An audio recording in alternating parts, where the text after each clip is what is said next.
Makalipas ng 12 taon na pamamalagi sa aking hiniram na bansa, ay tuluyan na akong nakauwi sa bansang aking sinilangan, ang Pilipinas. Malayo-layo rin ang aking paglalakbay mula Amerika hanggang Pilipinas sa barkong ito. Ngunit nasaksihan ko ang kagandahan ng loob ng Maynila na kung saan binigyan ako nito ng liwanag. Ang oportunidad na makapagsimula muli ng panibagong buhay na matagal nang hindi ko niyakap ang bansang ito. Dahil sa bansang ito, dito ko naranasan ang tunay na ligaya na hindi ko naranasan nung ako ay naninirahan sa Amerika kasama ang aking ina. At ang pangarap ko ay nagkatotoo dahil bumalik ako sa pagtateatro sa Kamaynilaan.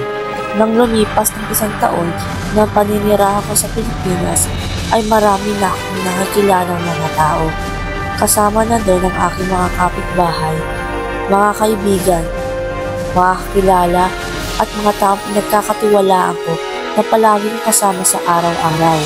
Sila ang buhay ko. Wala nang iba.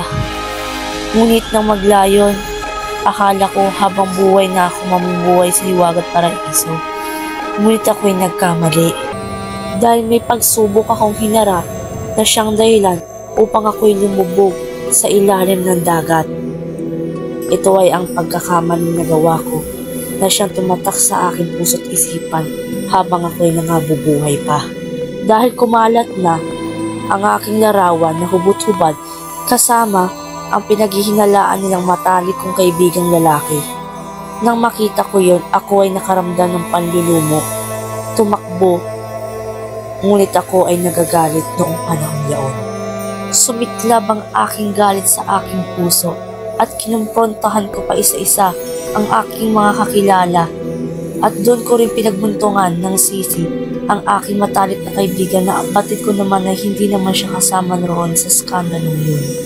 Sa uli, nalaman ko rin kung sino ang tunay na may salarin kung bakit nasira ang pagkakaibigan namin. Yun ay ang mga kumpadre ng aking kaibigang matalik. Nagtago ako sa silid, namaktol, nagwala, at nagkulong ng ilang mga buwan. Habang ako ay nalulungkot, marami nang bumubulong sa aking isipan at may isa akong bagay na hindi ko malilimutan sinabi ng aking kaisipan at konsensya ay ang pagpapatiwakal. Dahil sira na ang buhay ko at imahe sa mata ng tao, gulong-gulo na ang aking kaisipan. Kinuha ko ang revolver sa aking bag. Tinutok ko ito sa aking ulo at iyon ay pinaputokan ko na siyang dahilan ng aking maagang pagpanaw.